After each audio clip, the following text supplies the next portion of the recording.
안녕하세요. 휴내과 의원 대표원장 정지중입니다. 이번에는 신장질환, 사구체 여과율, 크레아티닌 이 두 가지 가장 흔하게 하는 검사를 설명을 드릴게요. 가장 흔하게 하는 피검사 항목 중에 크레아틴은 공단검사에도 들어있기 때문에 거의 매번의 검사에 포함되어 있는 경우가 대부분입니다. 그래서 크레아티닌이 우리가 대표적인 신장 기능을 반영해주는 수치라고 볼 수가 있고요. 피검사 항목입니다. 그리고 GFR이라고 하는 사구체 여과율은 이 크레아틴과 몸무게, 나이 등을 이용해서 계산해내는 공식입니다. 그래서 크레아틴 같은 경우는 신장 기능이 얼마나 나빠질수록 높아져요. 이게 정확하게 어떻게 나오는 수치이냐면 우리 근육에서 항상 이 크레아틴이 이 노폐물이죠. 한마디로 근육 노폐물이 흘러나오고 이게 신장으로만 배출이 돼요.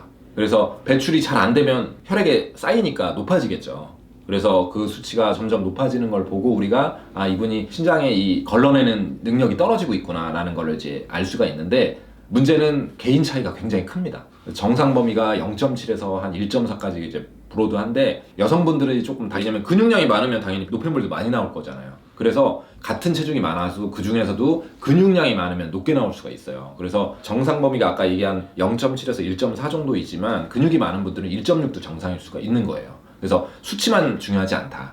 뭘 보는 게 중요하느냐? 과거에 검사를 한 게 있다면 계속 비슷한 수치가 나오는 게 중요한 겁니다. 그래서 내 평균이 얼마인지를 아시는 게 조금 중요해요. 왜냐면 수치가 워낙 들쭉날쭉하거나 사람마다 다르기 때문에, 그리고 컨디션에 따라 막 굉장히 탈수가 많이 돼 있거나 이러면 좀 높게 나올 수가 있기 때문에, 그래서 한 번 측정으로는 조금 정확하게 얘기를 드리기가 어렵고 반복 측정을 통해서 이분의 평균이 얼마인지를 보면 이 수치가 계속 유지가 되고 있으면 괜찮은 거다.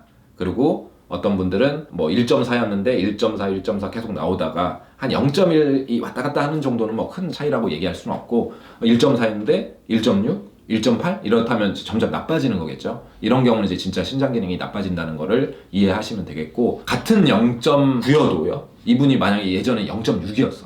0.6, 0.6, 0.6인데 어느 순간 정상 범위지만 0.9가 되고 그 다음 1.0이 되고, 이건 어떤 거 같까요?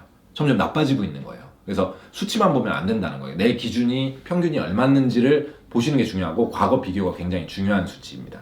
그래서 크레아틴은 해석할 때 굉장히 많이 물어보는 수치거든요. 왜냐면 저는 이상이라 이거 걱정돼요. 문제 있는 건가요? 근데 근육이 이만하신 분이야. 그러면 이분은 예측하기로는 근육량이 많아서 정상 범위는 넘어갔지만 정상일 것 같다. 과거를 한번 보자. 이렇게 해서 이제 과거랑 똑같으면 정상이라고 생각하시면 될 것 같고, 굉장히 낮게 나와도 아까 예를 들었죠. 0.6이어도 갑자기 이제 상승이 돼 있다면 정상 범위 아니지만 나빠지고 있는 추세다라고 이해를 하셔야 돼서, 이거는 이제 과거 비교 플러스 의사랑 상담이 필요한 내용일 거예요. 그렇고 GFR을 여기 이제 공식을 띄워드렸습니다. 이 공식을 이용해서 만들어내는 식이기 때문에 따로 무슨 피검사를 해서 측정하는 식이 아니에요.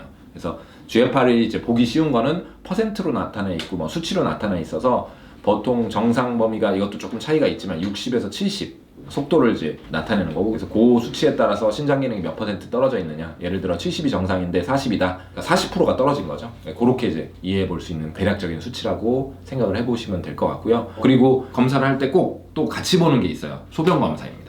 소변 검사에서 신장 기능이 어떤지를 보는 대표적인 수치 중에 하나가 단백뇨예요. 단백뇨. 신장은 걸러내는 거잖아요. 한마디로 뭔가를 걸러내. 나쁜 거는 걸러내서 버리고 소변으로, 좋은 거는 좋은 게까지 다 빠져나가면 안 되잖아요. 그래서 좋은 거는 빠지지 않고 나쁜 것만 배출시키는 게 신장의 기능인데, 단백질은 우리 몸에 필요한 거기 때문에 배출시키면 안 됩니다.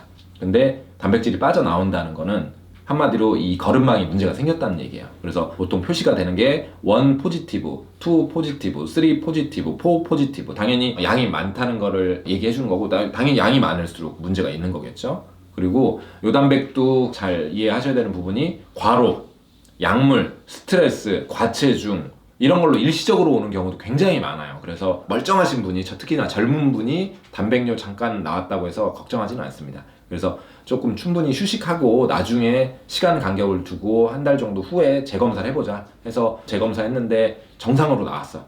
그러면 이제 걱정 안 하셔도 되고요. 중요하게 생각하셔야 되는 건 반복 검사에서 지속적으로 나오거나 점점 양이 늘어난다거나, 아니면은 다른 성분, 혈류 같은 것들이 동반돼 있거나 이러면은 추가적인 정밀 검사가 필요할 수 있다는 거를 이해하시면 될 것 같습니다.